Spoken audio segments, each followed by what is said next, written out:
Hey guys, tonight we begin with something a little different, a journey back to humanity's earliest experiments with civilization, when copper met tin and changed everything.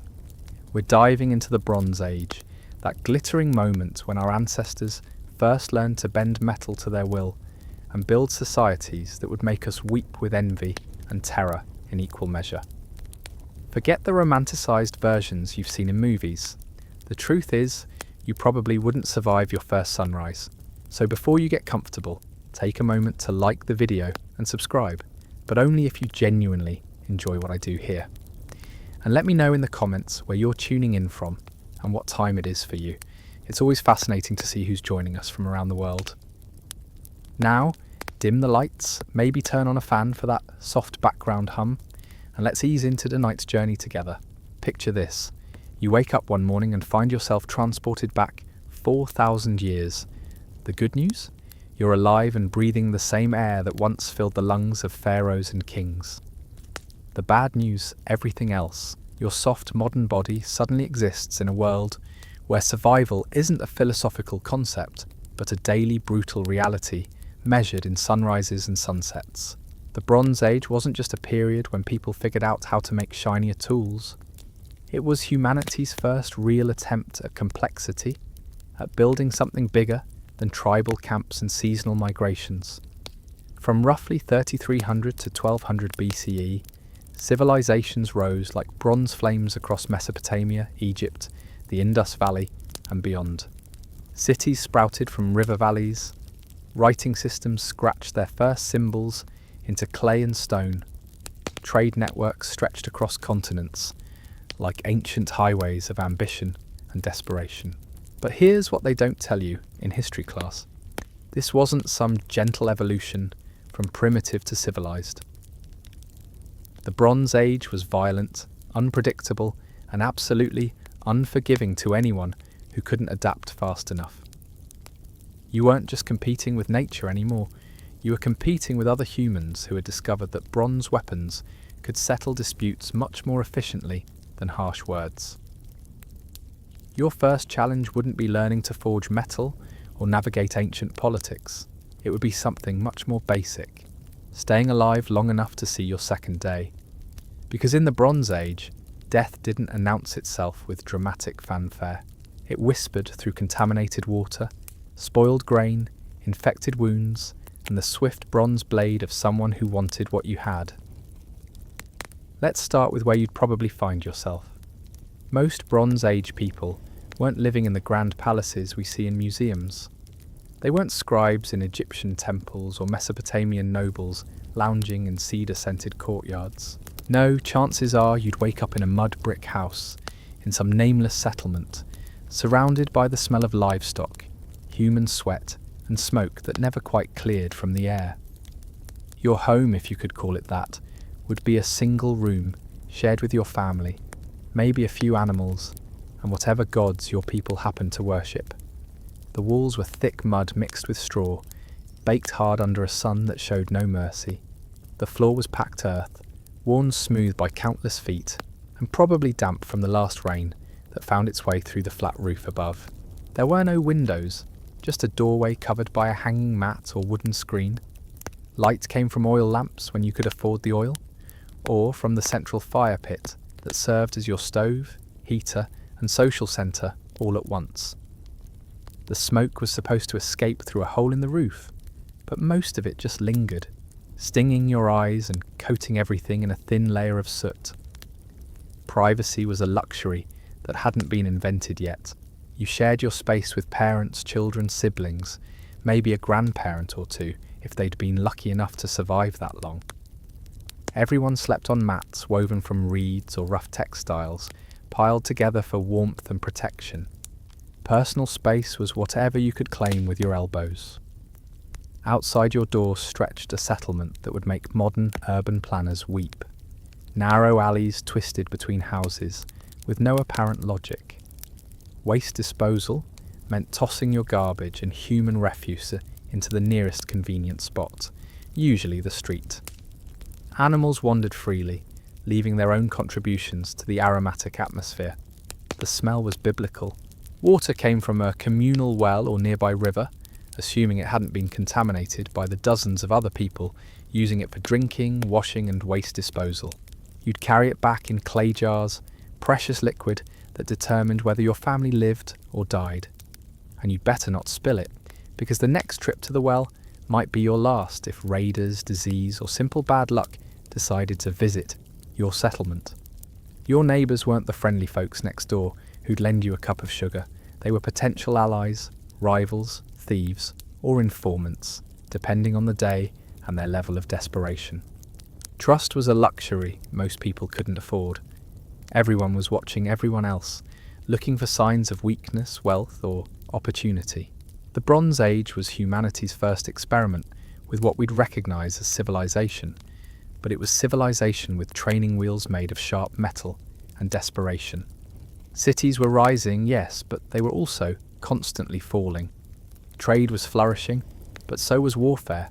Writing was developing, but most people couldn't read. It was a world caught between the stone tools of the past and the iron weapons of the future, balanced on the edge of a bronze blade that could cut either way. And that brings us to your first real problem. In the Bronze Age, you couldn't just be a person. You had to be useful.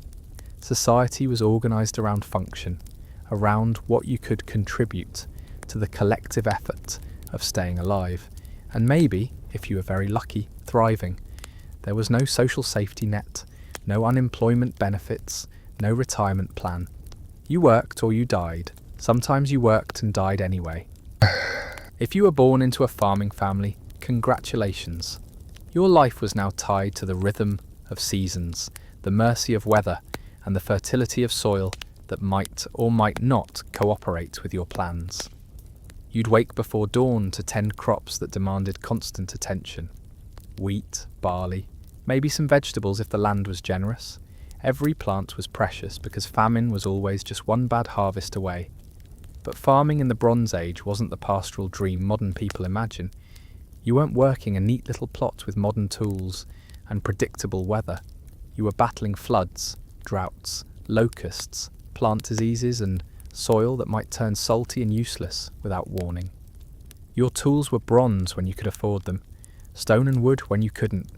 Your knowledge was whatever your parents had managed to learn and pass down, mixed with superstition, hope, and prayers to gods who seemed perpetually distracted. If you weren't a farmer, maybe you were a craftsperson.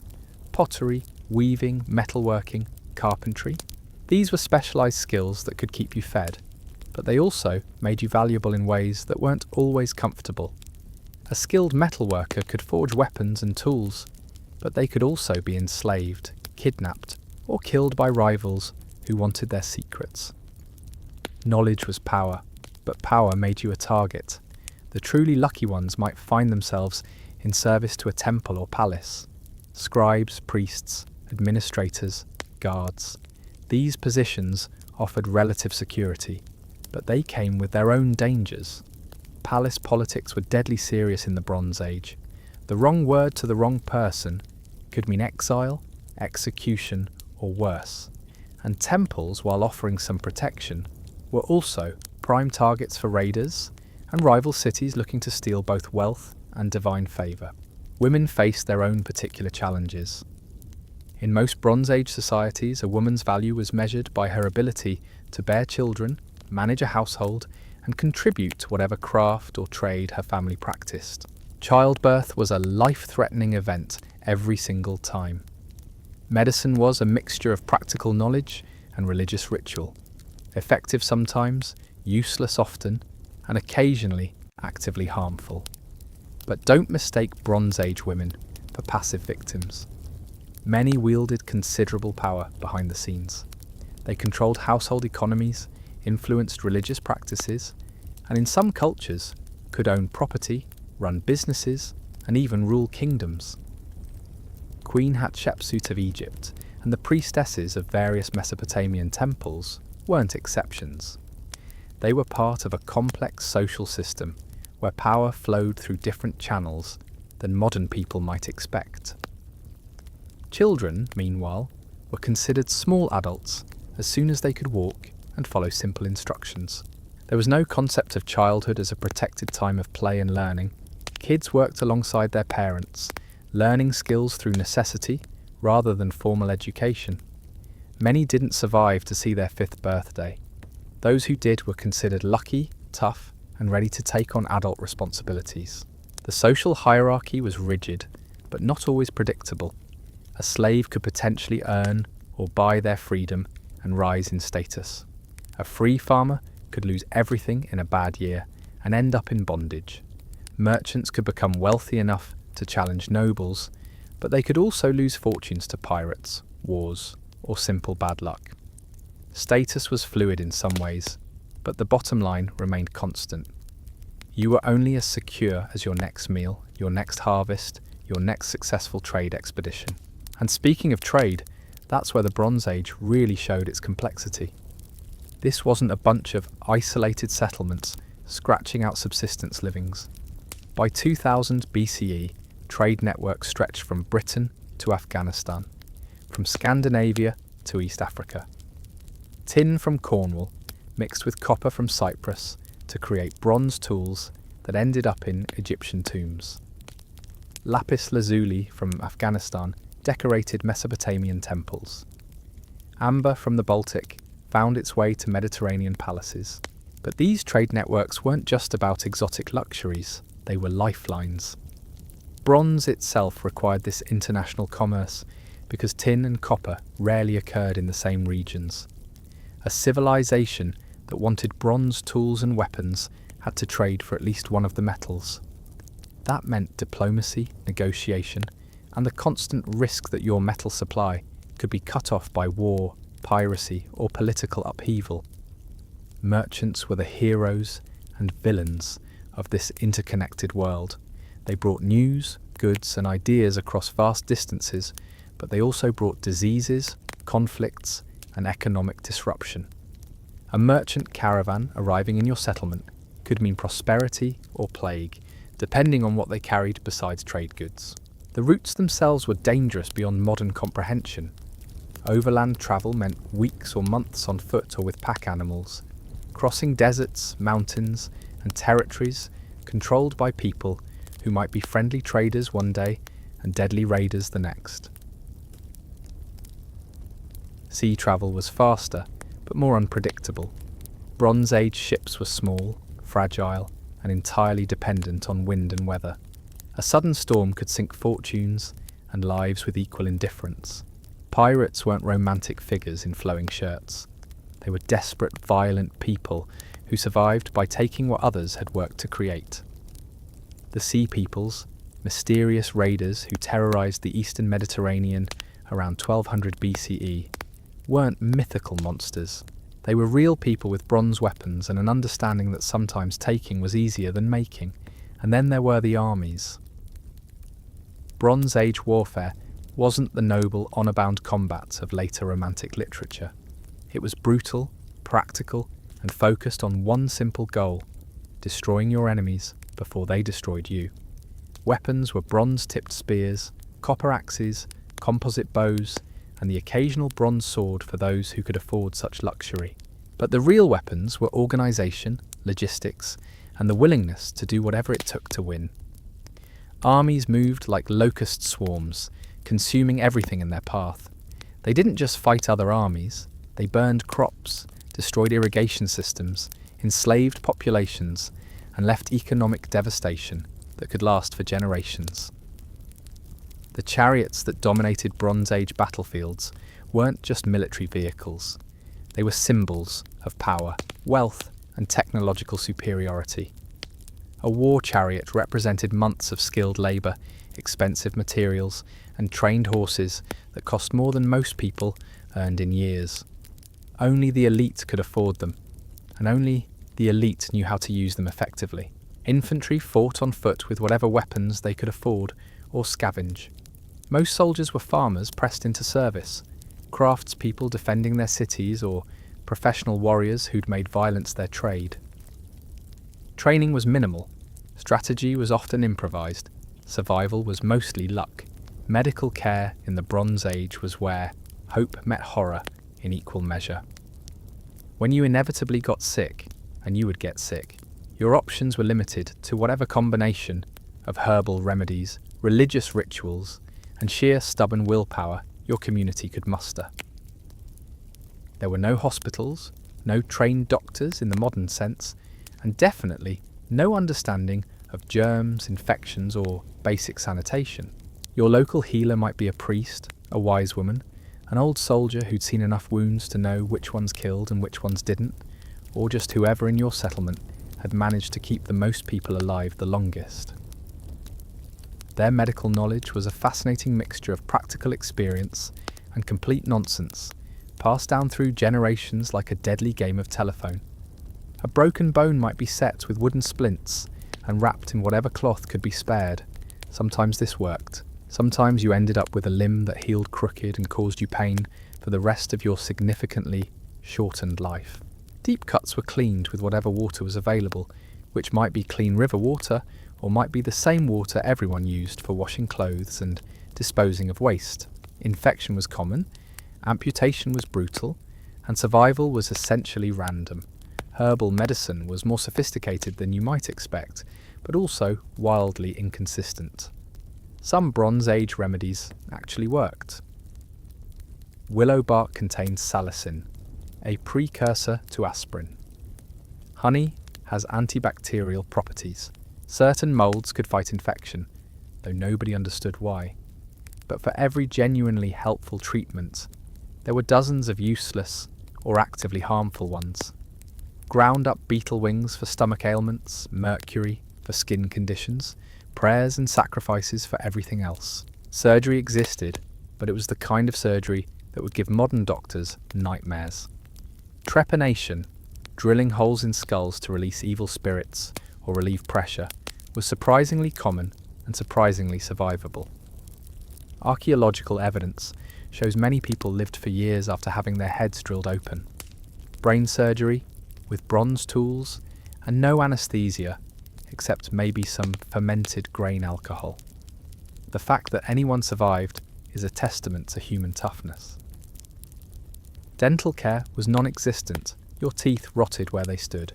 Abscesses were common and often fatal. If you were lucky enough to live past 30, you probably did so, with constant tooth pain and a mouth full of decay. The Bronze Age smile was not a pretty sight. Chewing became difficult, nutrition suffered, and oral infections could spread to other parts of your body with deadly consequences. Childbirth was a lottery with death.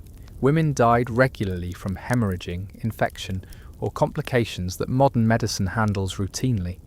Infant mortality was staggering. Of the children born in your Bronze Age settlement, maybe half would see their first birthday. Of those, perhaps half, again would survive to adulthood. Having children was both essential for family survival and a constant source of heartbreak. But perhaps the most dangerous aspect of Bronze Age medicine was its intersection with religion and superstition. Illness was often blamed on divine displeasure, curses, or evil spirits. The prescribed treatment might involve expensive sacrifices, dangerous rituals, or social ostracism that made recovery even less likely. Being sick wasn't just a medical problem, it was a spiritual crisis that could destroy your family's standing in the community.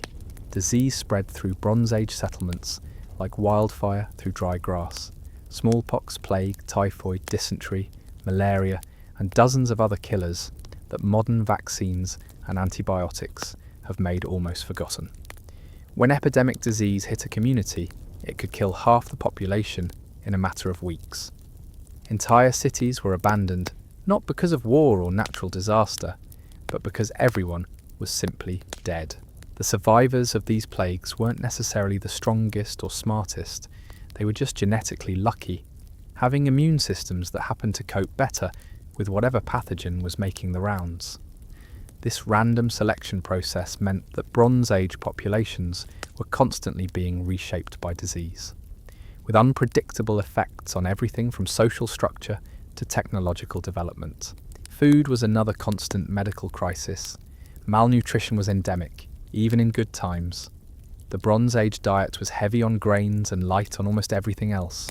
Protein came from whatever animals could be raised hunted, or caught, but meat was often a luxury saved for special occasions or the wealthy elite. Vegetables were seasonal and limited. Fruits were rare treats. Nutritional deficiencies caused everything from night blindness to bone deformities to mental impairment. Parasites were universal companions. Intestinal worms, lice, fleas, and other creatures that lived on or in human hosts were simply accepted as part of existence. Everyone had them. The lucky ones had manageable infestations that only caused discomfort and minor health problems. The unlucky ones suffered from severe anemia, digestive issues, and the constant drain of sharing their nutrients with unwanted guests. Water quality was perhaps the single biggest health challenge. Clean drinking water was a luxury most people couldn't afford. Rivers and wells were contaminated with human and animal waste, dead animals, and agricultural runoff. Waterborne diseases were responsible for countless deaths, especially among children and the elderly. The irony was that water was essential for life, but drinking it could kill you. Food storage and preservation were matters of life and death. Without refrigeration, food spoiled quickly in warm climates and could freeze solid in cold ones. Grain had to be protected from rodents, insects, and moisture.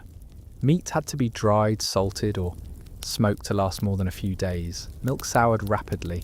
Even successfully stored food could develop dangerous molds or bacterial contamination that made it deadly to consume.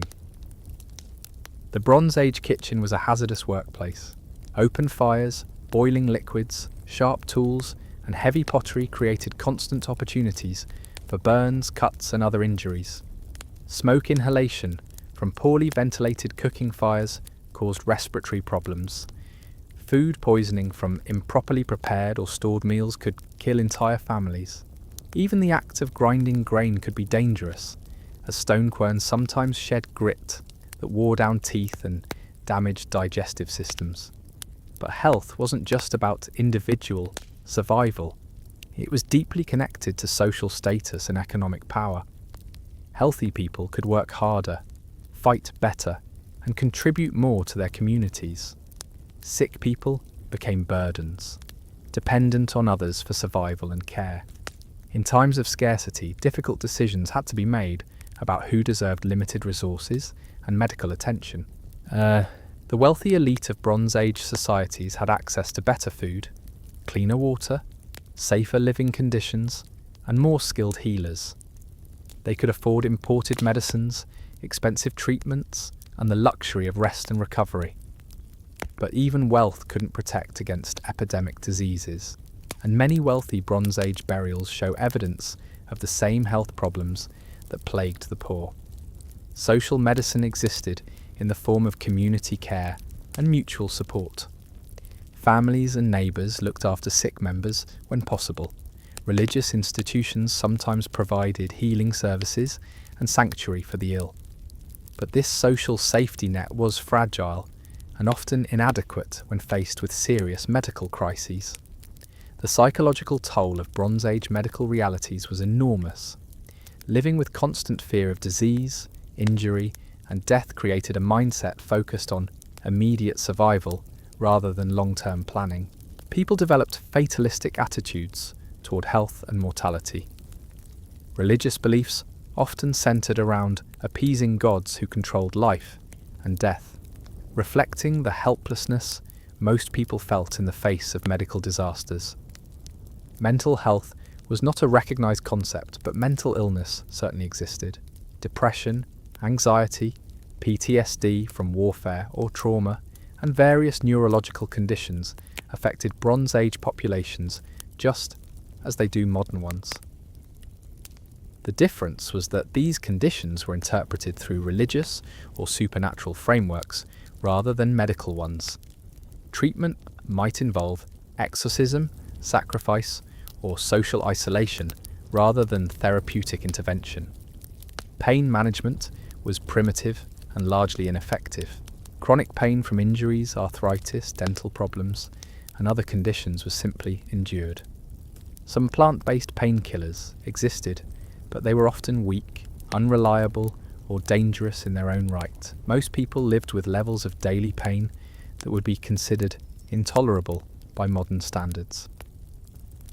The cumulative effect of all these health challenges was a population that aged rapidly and died young.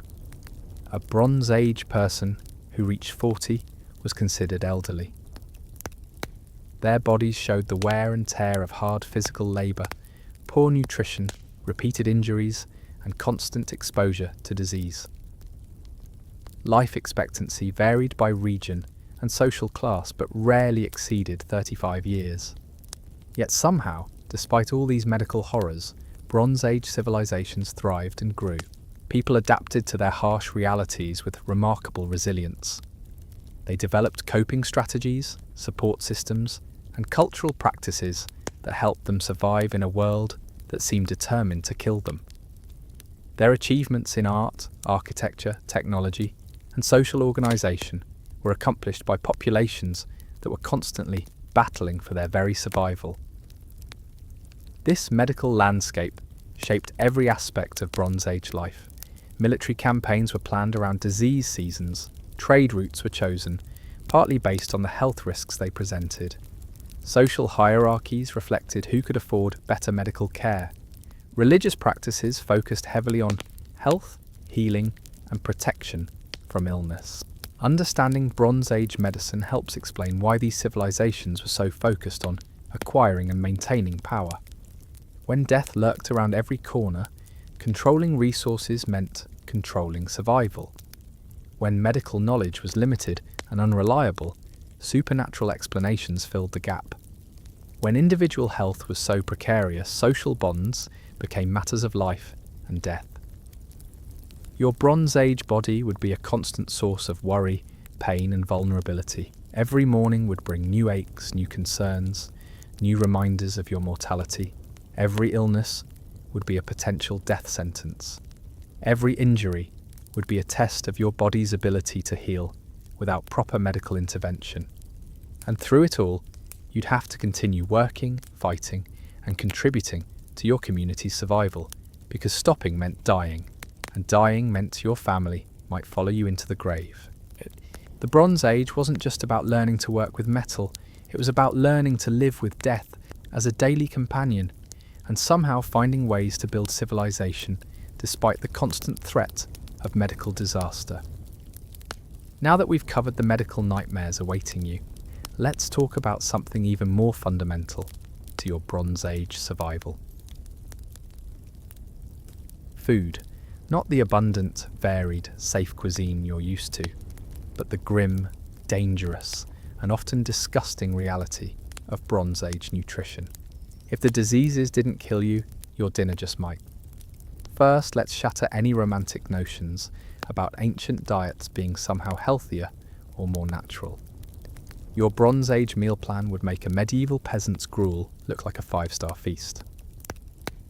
The vast majority of your calories came from whatever grain your region could grow. Barley in Mesopotamia, wheat in Egypt, millet in China. Day after day, meal after meal, the same bland, fibrous mush that barely kept you alive. But even getting that grain was a monumental challenge. Bronze Age agriculture was a constant battle against forces that seemed determined to starve you.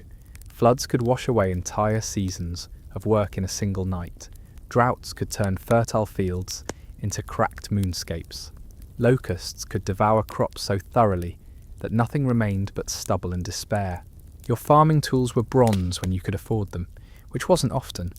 Most farmers worked with wooden ploughs tipped with stone, bronze, or, if they were incredibly lucky, iron. These implements could barely scratch the surface of hard-packed soil. Preparing a field for planting required back-breaking labour that left you exhausted before you'd even planted a single seed. Irrigation was a matter of life and death, but it was also a source of constant conflict. Water rights were fought over with the same intensity as territory or trade routes. A blocked canal or diverted river could doom entire communities to famine. The great Bronze Age civilizations rose and fell, partly based on their ability to control and distribute water to their agricultural heartlands. Storage was another nightmare entirely. Without proper preservation techniques, grain could spoil, rot, or become infested with insects and rodents faster than you could consume it.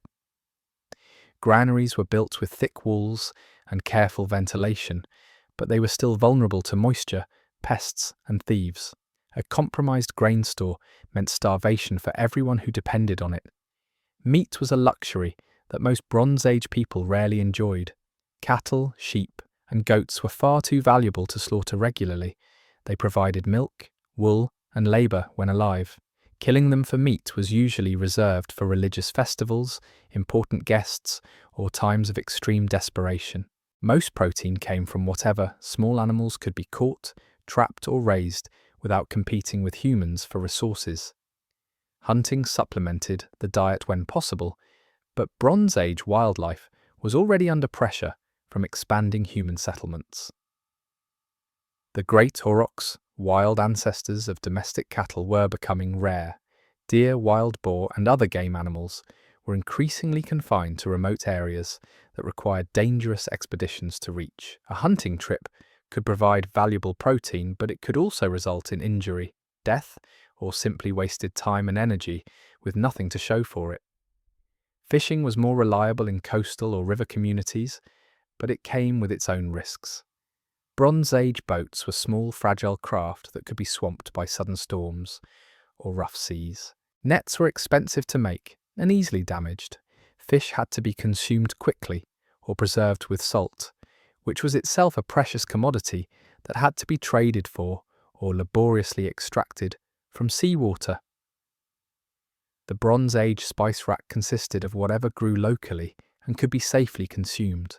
Salt was precious beyond measure, often traded pound for pound with precious metals. Herbs like thyme, oregano, and garlic could add flavour when available, but they were seasonal luxuries rather than daily staples. Most meals were seasoned with nothing more than smoke from the cooking fire, and whatever prayers could make them palatable. Vegetables were seasonal treats that provided brief respites from the monotony of grain-based meals. Onions, leeks, beans, and lentils could be grown in small plots, but they competed with grain crops for precious farmland and water. Root vegetables like turnips could be stored for winter, but they lost nutritional value and became increasingly unpalatable as the months wore on. Fruits were even rarer delicacies. Dates, figs, grapes, and pomegranates grew in favoured regions, but they required specific climate conditions and careful cultivation. Most Bronze Age people lived and died without ever tasting the tropical fruits we consider commonplace. A fresh apple or pear was a gift worthy of kings. Dairy products provided essential nutrition when available, but they came with significant challenges. Milk soured quickly without refrigeration. Cheese making required specific knowledge and conditions that weren't always available. Butter was a luxury that few could afford to make regularly. Most dairy was consumed fresh or fermented into products that could last slightly longer than raw milk. The Bronze Age kitchen was a smoky, dangerous place where meals were prepared over open fires with primitive tools. Pottery was expensive and easily broken. Metal cookware was beyond the reach of most families. Food was boiled in leather bags, roasted on spits, or baked in clay ovens that had to be carefully tended to avoid disasters. Food poisoning was a constant threat that killed regularly and indiscriminately. Without understanding of bacteria, toxins, or proper food safety, Bronze Age cooks relied on visual inspection, smell, and taste to determine if food was safe. Spoiled grain could contain ergot, a fungus that caused hallucinations, convulsions, and death. Improperly stored meat harboured parasites and diseases. Even water could be contaminated with deadly pathogens. Malnutrition was endemic even among the wealthy. The limited variety of available foods meant that nutritional deficiencies were common. Scurvy from lack of vitamin C, rickets from insufficient vitamin D, anemia from iron deficiency, and night blindness from vitamin A shortage affected people at every social level. These conditions weakened immune systems and made people more susceptible to diseases and injuries. Children suffered most from nutritional inadequacies. Their growing bodies required nutrients that simply weren't available in sufficient quantities. Stunted growth, delayed development, and cognitive impairment from malnutrition were tragically common. Many children who survived infancy still struggled with the long-term effects of inadequate nutrition throughout their shortened lives. Pregnancy and nursing placed enormous additional nutritional demands on women who were already struggling to meet their basic needs. Maternal mortality was partly due to the physical stress of pregnancy on bodies weakened by years of poor nutrition. Breast milk quality suffered when mothers lacked adequate food, creating a vicious cycle that affected entire generations. Food distribution within Bronze Age societies reflected and reinforced social hierarchies. The wealthy elite enjoyed varied diets with meat, imported delicacies, and the best portions of whatever was available. Skilled craftspeople and essential workers received better rations than common labourers. Slaves, children, and the elderly often survived on scraps and leftovers. Famine was a recurring nightmare that could destroy entire civilizations.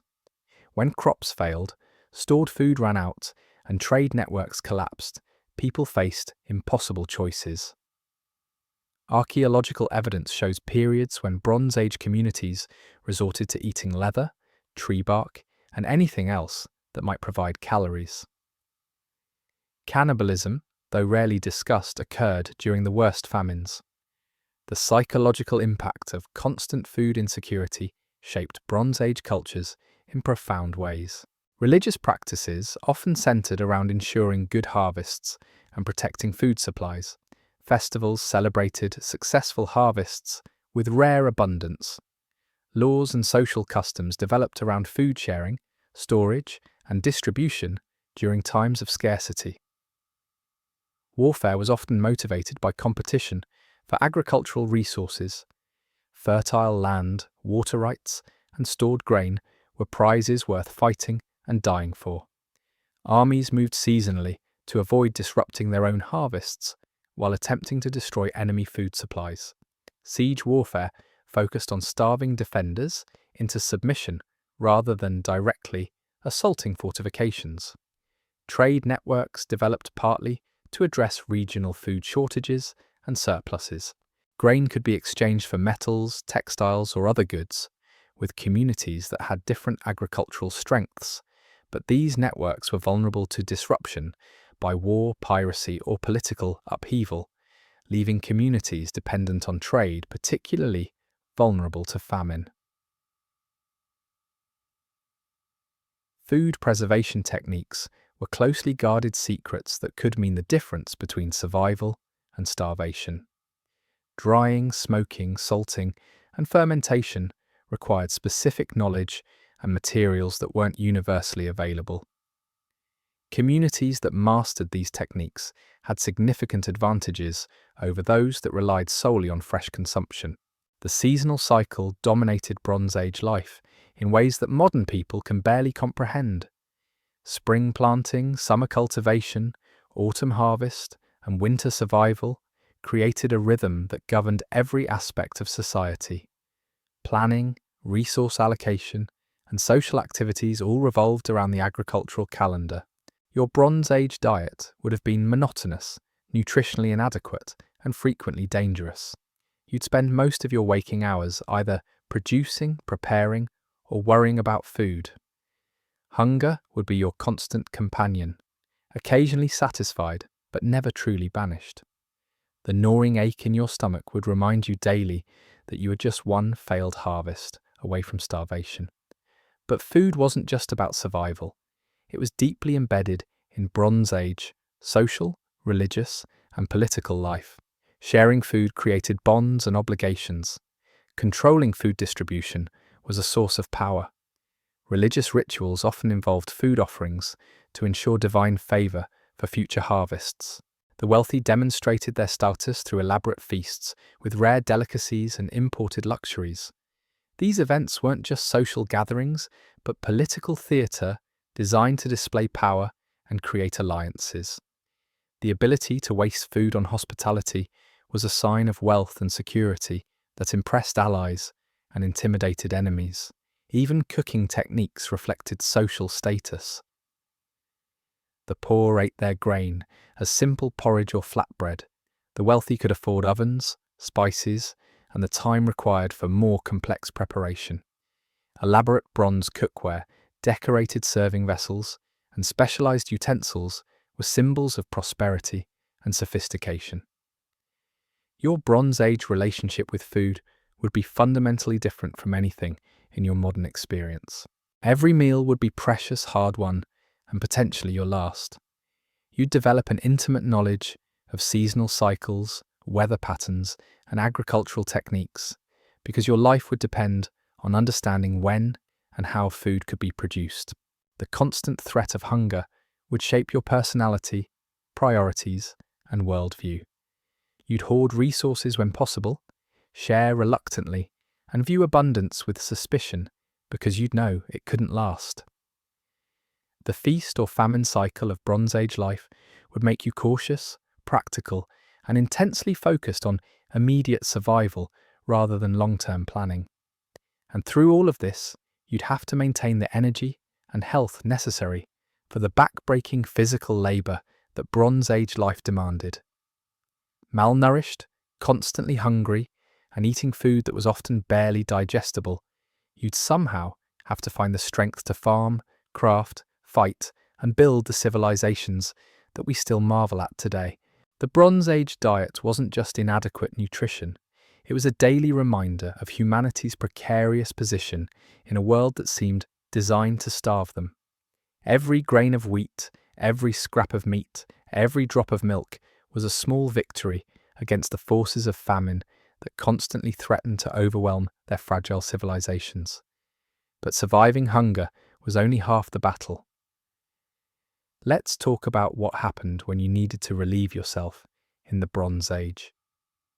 Spoiler alert, there was no bathroom, no privacy, and definitely no toilet paper. What there was a community latrine that would make modern porta potties seem like luxury spas. Picture this. You wake up with nature calling, and your options are a communal pit shared with dozens of other people, or a quick squat behind the nearest wall.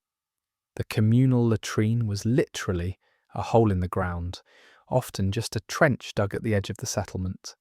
No seats, no covers, no ventilation system. Just you, your business, and the overpowering stench of everyone who'd been there before you. Privacy was a foreign concept. Men, women, children, everyone used the same facilities at the same time. Conversations happened. Eye contact was unavoidable. What we consider deeply private bodily functions were just another communal activity. Like grinding grain or tending sheep, you'd squat next to your neighbour and discuss the weather, the harvest, or whether those dark clouds meant rain or raiders. Wiping was an adventure in creativity and discomfort. No soft tissue, no leaves carefully selected for gentleness. You used whatever was available: stones, broken pottery shards, strips of old cloth if you were lucky, or simply your left hand followed by a hopefully thorough washing. The left hand became universally designated for sanitary purposes, which is why eating or greeting someone with your left hand was considered deeply offensive in many Bronze Age cultures. But the real horror wasn't the discomfort or lack of privacy, it was the disease. Bronze Age latrines were biological weapons that nobody understood. They bred cholera, dysentery, typhoid, and parasitic infections that spread through communities like wildfire. The same people who used the latrine also drew water from wells that were often contaminated by runoff from those same waste pits. Intestinal parasites were universal companions. Everyone had worms. The lucky ones had manageable infestations that only caused occasional discomfort and malnutrition. The unlucky ones suffered from severe anemia, digestive blockages, and the constant drain of sharing their meager nutrition with unwanted guests. Some Bronze Age skulls show evidence of parasitic infections so severe they affected brain function. Women faced additional challenges during menstruation. There were no sanitary products, no understanding of hygiene, no privacy for dealing with monthly cycles. Rags were reused when available, but most women simply endured their periods without any protection. The combination of poor nutrition and constant physical stress meant that many women had irregular or absent menstrual cycles anyway. Bathing was a luxury that most Bronze Age people experienced rarely if ever. Rivers and springs provided washing opportunities when the weather was warm and the water wasn't needed for drinking or irrigation. But soap didn't exist. People scrubbed with sand, ash, or plant fibers that provided minimal cleansing and often left skin raw and irritated. The wealthy might have access to bronze mirrors and cosmetics, but even they struggled with basic hygiene by modern standards. Perfumes and oils could mask odours temporarily, but they couldn't eliminate the fundamental problem of bodies that were rarely truly clean. Dental hygiene was non-existent, leading to breath that could probably be detected from significant distances. Hair care involved picking out lice, fleas, and other insects that made their homes in unwashed locks. Cutting hair required bronze knives or sharp stones. Styling was accomplished with whatever oils or fats could be spared from food preparation. Many people simply kept their hair short, out of practicality, though this made them more vulnerable to head injuries and sun exposure. Clothing was another hygiene nightmare. Most people owned 1 or 2 sets of garments that were worn continuously until they literally fell apart. Washing clothes required hauling water, heating it over fires, and using precious soap made from animal fats and plant ash. The process was so labour-intensive that it happened infrequently, meaning that everyone lived in clothes that were stiff with sweat, dirt, and other substances you don't want to think about. Bedding was equally problematic. Sleeping mats made from reeds or rough textiles harboured insects, absorbed bodily fluids, and accumulated filth over months or years of use. Replacing bedding required materials and labour that most families couldn't spare. People slept in conditions that would horrify modern health inspectors. The wealthy elite had slightly better hygiene options, but even they lived in conditions that would be considered squalid today. Palace complexes had more sophisticated drainage systems and dedicated bathing areas, but they still lacked basic sanitation knowledge. Royal latrines were fancier holes in the ground, often decorated with colourful tiles, but they were still breeding grounds for disease. Urban areas concentrated hygiene problems into deadly cocktails of human waste, animal refuse, and industrial pollution. Harappa packed thousands of people into relatively small areas without adequate waste disposal systems. Streets became open sewers, wells became contaminated, disease spread rapidly through dense populations that had no understanding of how infections transmitted. Water quality was perhaps the most critical hygiene issue. The same rivers that provided drinking water also received human waste, animal carcasses, industrial runoff from metalworking and pottery production, and agricultural chemicals.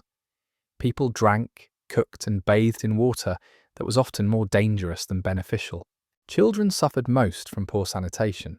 Their developing immune systems couldn't cope with the constant exposure to pathogens. Infant mortality rates were staggering, partly because babies were born into environments that were essentially biological hazard zones. Those who survived early childhood often carried permanent damage from infectious diseases contracted in their first years. The psychological impact of living in such unsanitary conditions was profound. People developed tolerance for smells, sights, and situations that would be unbearable to modern sensibilities. But they also lived with constant awareness of their own mortality and vulnerability. Every cut could become infected. Every drink of water could bring disease. Every shared space could harbour deadly contagions. Religious practices often developed around cleanliness and purification, reflecting people's intuitive understanding that cleanliness was connected to health even if they didn't understand the mechanisms. Ritual baths, ceremonial washing, and religious prohibitions around certain foods or behaviours often had practical hygiene benefits that helped communities survive. Social hierarchies were partly based on access to cleaner living conditions. The wealthy could afford servants to handle waste disposal, better food that caused less digestive distress, and living spaces that were separated from the worst sanitary hazards.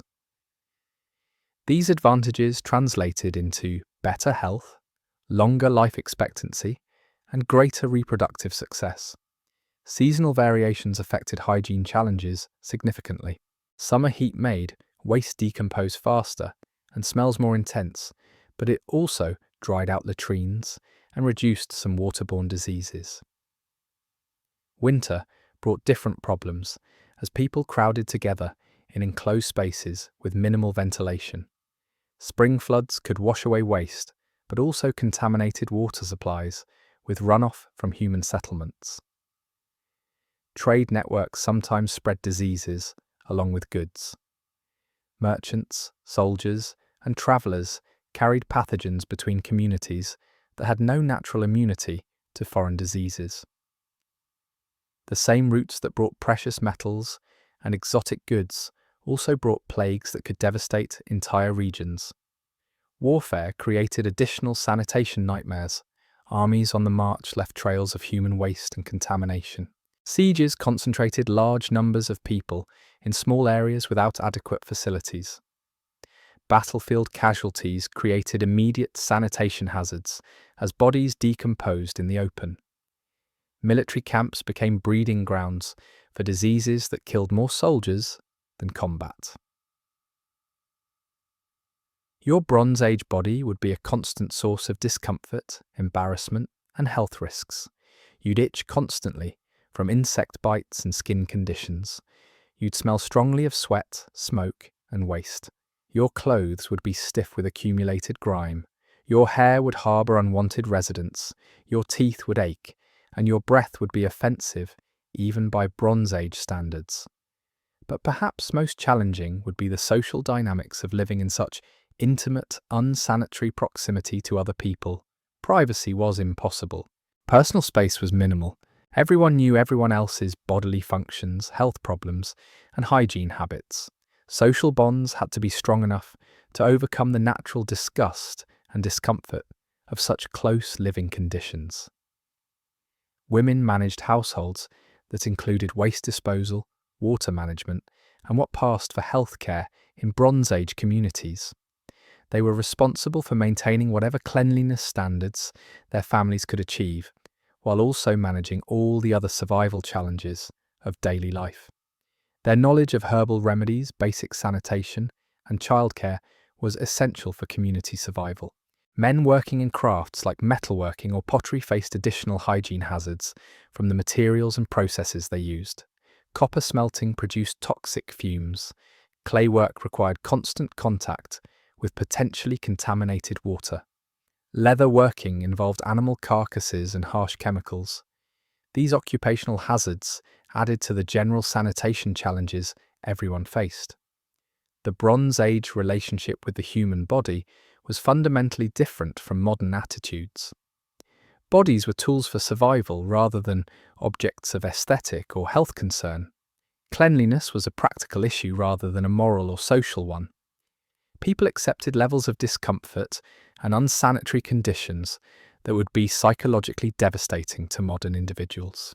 Understanding Bronze Age sanitation helps explain why these civilizations were so focused on religious purification rituals, why certain foods and behaviors were taboo, and why access to clean water was considered so precious. It also explains why population centers remained relatively small and why epidemic diseases could destroy entire communities so quickly. Your Bronze Age hygiene routine would consist of whatever minimal cleaning you could accomplish with available resources while still meeting all the other survival demands of daily life. You'd prioritize immediate needs over cleanliness, accept discomfort as normal, and hope that your body could continue functioning despite the constant assault of unsanitary conditions. The miracle isn't that Bronze Age people were dirty. The miracle is that they survived long enough to build the foundations of civilization while living in conditions that would challenge modern survival experts. Every day you woke up clean and healthy would be a victory against overwhelming odds, and every night you went to sleep without contracting a fatal disease would be cause for gratitude to whatever gods watched over your precarious existence. But even if you managed to survive the diseases, the hunger, and the sanitation nightmares, you'd still face the most dangerous aspect of Bronze Age life: other people. Because in a world where resources were scarce and survival was never guaranteed, your neighbours weren't just potential allies, they were competition. Cities like Babylon, Memphis, and competition in the Bronze Age was often settled with bronze weapons and very little mercy. Let's talk about violence in the Bronze Age, because if you thought modern life was dangerous, you clearly haven't spent much time considering what it meant to live in a world where disputes were settled with sharp metal, and the concept of a police force was still 3,000 years in the future. Bronze Age warfare wasn't the romanticised clash of heroes you see in movies. There were no noble duels, no chivalrous codes of conduct, no Geneva Convention to limit the horrors of conflict. War was brutal, personal, and absolutely everywhere. Cities rose and fell based on their ability to kill their neighbours more efficiently than their neighbours could kill them. And trust me, everyone was very motivated to perfect their killing techniques. Your typical Bronze Age settlement lived in a constant state of armed paranoia. Every able-bodied person was expected to fight when necessary, which was often. Children learned to use weapons as soon as they could hold them. Women knew how to defend their homes, while men were away raiding or defending against raids. The elderly shared stories of past battles, not for entertainment, but as tactical briefings for the next inevitable conflict. Weapons were both tools and status symbols. A bronze spear wasn't just for hunting or warfare. It was a statement about your place in society, your family's wealth, and your personal commitment to survival. The quality of your weapons often determined whether you lived or died in combat. A well-made bronze sword could mean the difference between victory and becoming someone else's trophy. But most people couldn't afford proper weapons. Bronze was expensive, requiring tin and copper that had to be traded from distant lands. A bronze sword cost more than most families earned in years. So the majority of Bronze Age fighters went into battle with whatever they could improvise: sharpened sticks, stone axes, clubs made from whatever wood was available. Imagine facing a professional warrior with a bronze-tipped spear while you're holding a pointed stick and hoping for the best. Armour was even more expensive than weapons. The wealthy elite might have bronze breastplates, helmets, or shin guards, but most warriors wore whatever protection they could improvise: thick leather, layers of cloth, or just extra tunics that might slow down a blade slightly. Your survival in combat depended more on luck and desperation than any meaningful protection. Training was whatever you could learn from older warriors who'd survived previous battles. There were no military academies, no standardized fighting techniques, no professional instructors. You learned by watching, practicing when you could spare time from survival activities and trying not to die during your first real fight. Most combat skills were passed down through families like deadly heirlooms. Battle tactics were primitive but effective. Bronze Age armies fought in loose formations, relying more on individual courage and aggression than coordinated strategy. Battles often devolved into chaotic melees, where survival depended on staying upright, keeping your weapon in your hand, and killing anyone who tried to kill you first. Command and control were minimal once fighting began. The psychological aspect of Bronze Age warfare was terrifying. Imagine facing an enemy army without knowing how many fighters they had, what weapons they carried, or what they planned to do if they won. Battle cries, war paint, and intimidation displays were designed to break enemy morale before fighting even began. Sometimes armies fled without engaging, simply because they were too frightened to stand and fight. Casualties in Bronze Age battles were often catastrophic. Without modern medical care, even minor wounds could prove fatal. A small cut that became infected could kill you weeks after the battle ended. Broken bones that healed improperly left warriors permanently disabled. Head injuries caused brain damage that ended military careers and often lives. But warfare wasn't limited to formal battles between organised armies. Raiding was a constant threat that shaped daily life in ways modern people can barely comprehend. Small groups of armed men could appear without warning, steal everything valuable, kill anyone who resisted, and vanish before organised resistance could form. Your peaceful farming village could become a smoking ruin in a single morning. Women and children were prime targets during raids, not because Bronze Age warriors were particularly cruel, but because they represented valuable resources. Women could be enslaved, sold, or forced into marriages that created political alliances. Children could be raised as members of the raiding tribe or sold in slave markets. The threat of being captured was often worse than the threat of being killed. Fortifications became essential for any settlement that wanted to survive more than a few seasons. Walls, ditches, watchtowers, and gates weren't architectural decorations. They were life and death necessities that required constant maintenance and improvement.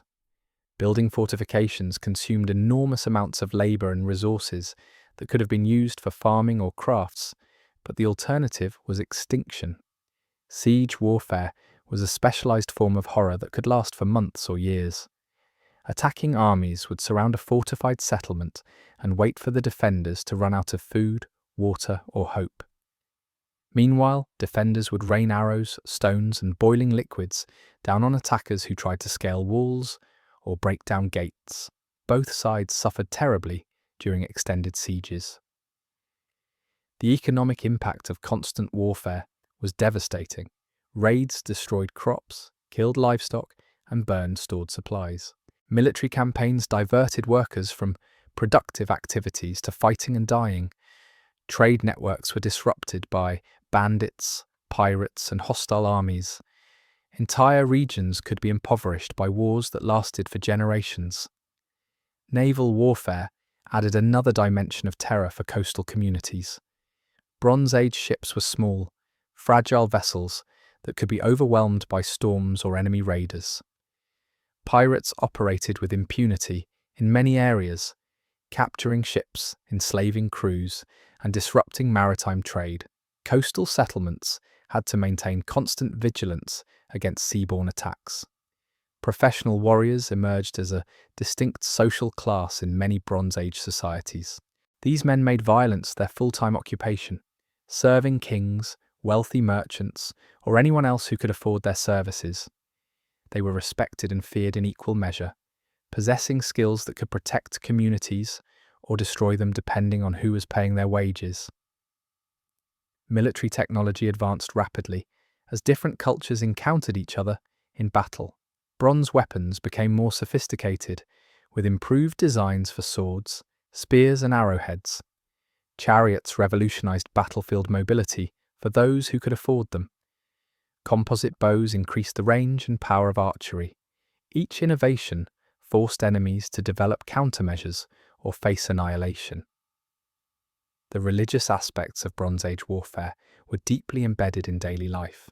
Wars were fought with divine approval and supernatural assistance.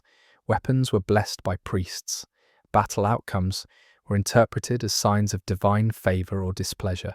Victory celebrations included religious ceremonies, thanking the gods for military success.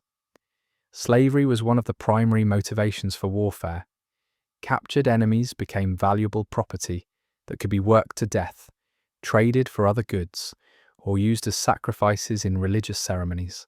Slave raids were common, with entire expeditions organized specifically to capture people rather than territory or resources. The threat of enslavement made every military encounter potentially life-altering. Military alliances were fragile arrangements that could shift rapidly based on changing circumstances.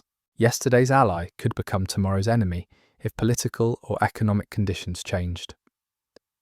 Betrayal during battle was common, with Allied forces sometimes switching sides mid-combat if they sensed their original allies were losing. The aftermath of battles was often as dangerous as the fighting itself.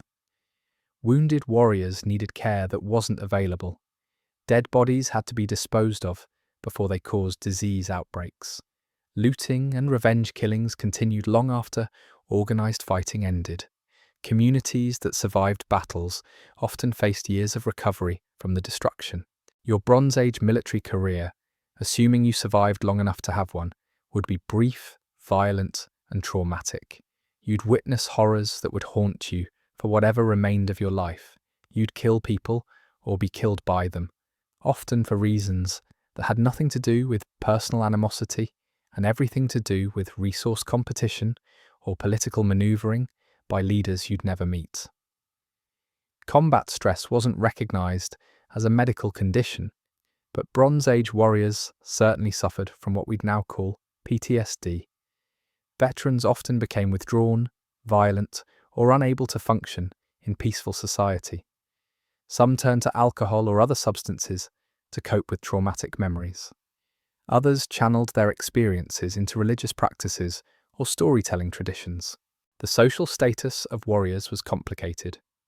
They were essential for community survival, but also dangerous to have around during peacetime. Successful warriors gained wealth, respect, and political influence, but they also made enemies who might seek revenge. Military reputation could open doors or make you a target depending on the circumstances.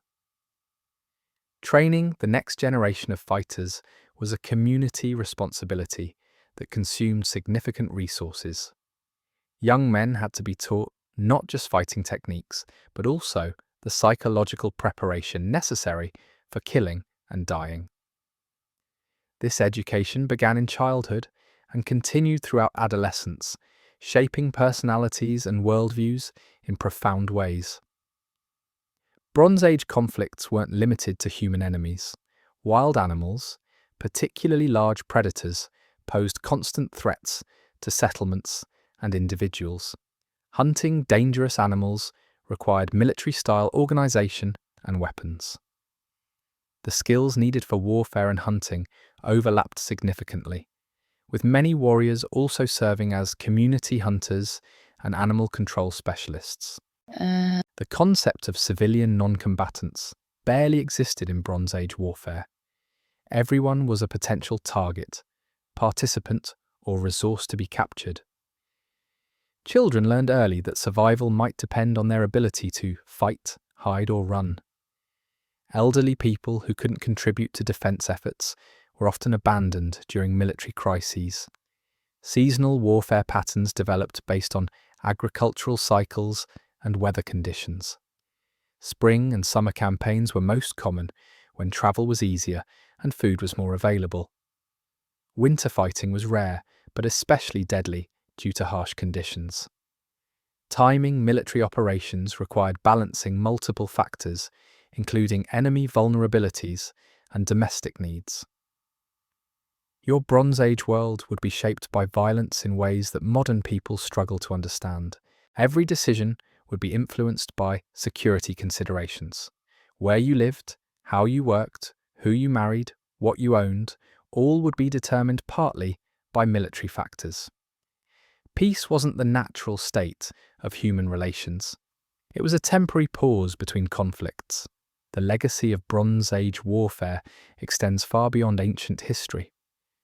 Military technologies, tactics, and social structures developed during this period influenced later civilizations for thousands of years. The warrior ethos that emerged from Bronze Age conflicts shaped cultural values and political systems that persisted long after bronze weapons were replaced by iron and steel. Living through Bronze Age warfare would test every aspect of your character and capabilities. You'd face moral choices that had no good answers.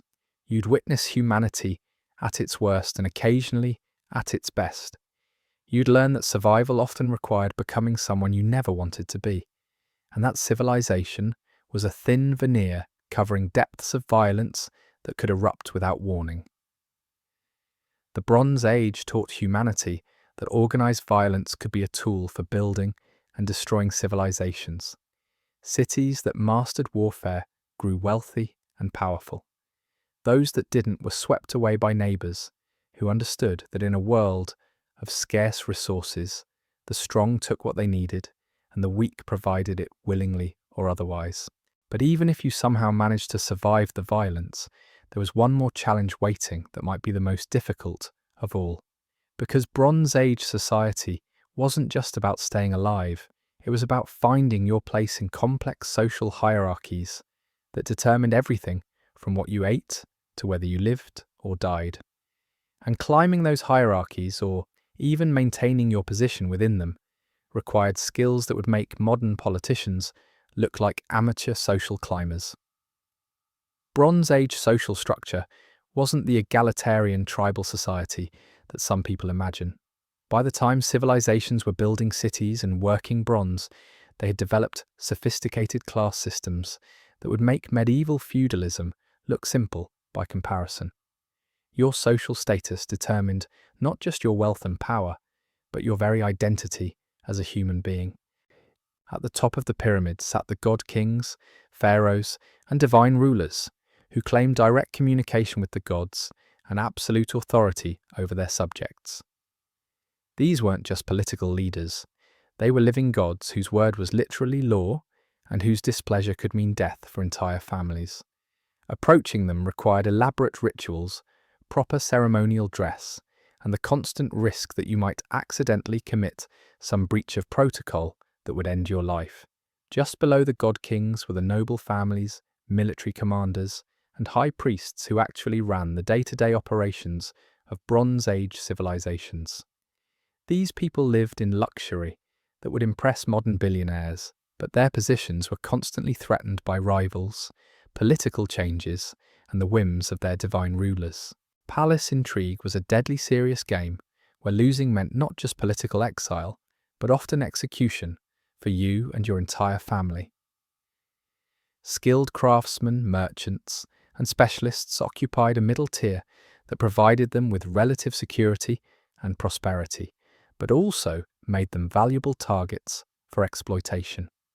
A master metalworker, experienced scribe, or successful trader could live comfortably, but they were also dependent on the patronage of nobles who could withdraw their protection at any moment. Your skills were your wealth, but they were also your vulnerability. Free farmers and labourers made up the bulk of the population, working the land and providing the agricultural surplus that supported everyone else. Their lives were hard but not hopeless. They owned their own labour and could sometimes improve their circumstances through exceptional skill, luck, or military service. But they were also vulnerable to conscription, taxation, and the economic disruptions that could destroy their livelihoods overnight. At the bottom of the social pyramid were the slaves, captured in warfare, born into bondage, or enslaved as punishment for debts or crimes. Their lives were entirely at the mercy of their owners, who could work them to death, sell them like livestock, or kill them for entertainment. Some slaves achieved positions of responsibility and relative comfort, but they never forgot that their lives belonged to someone else. Social mobility existed, but was limited and dangerous. A successful warrior might be rewarded with land and title. A skilled artisan might attract noble patronage. A clever merchant might accumulate enough wealth to buy influence. But every rise in status created enemies who resented your success and rivals who wanted your position.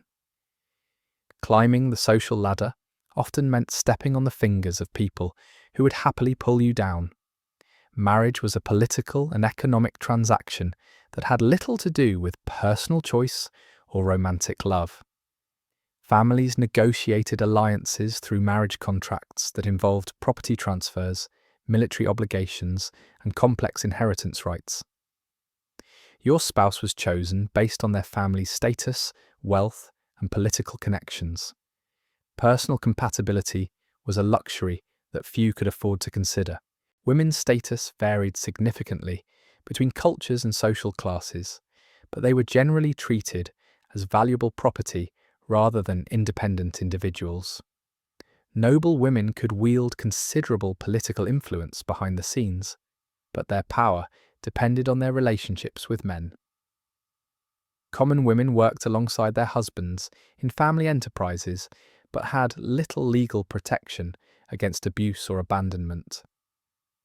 Children were investments in the family's future, rather than individuals with their own rights and interests. They began working as soon as they were physically capable and were expected to contribute to family survival throughout their lives. Education was limited to whatever skills their parents could teach them, plus perhaps basic religious instruction. Most children never learned to read or write.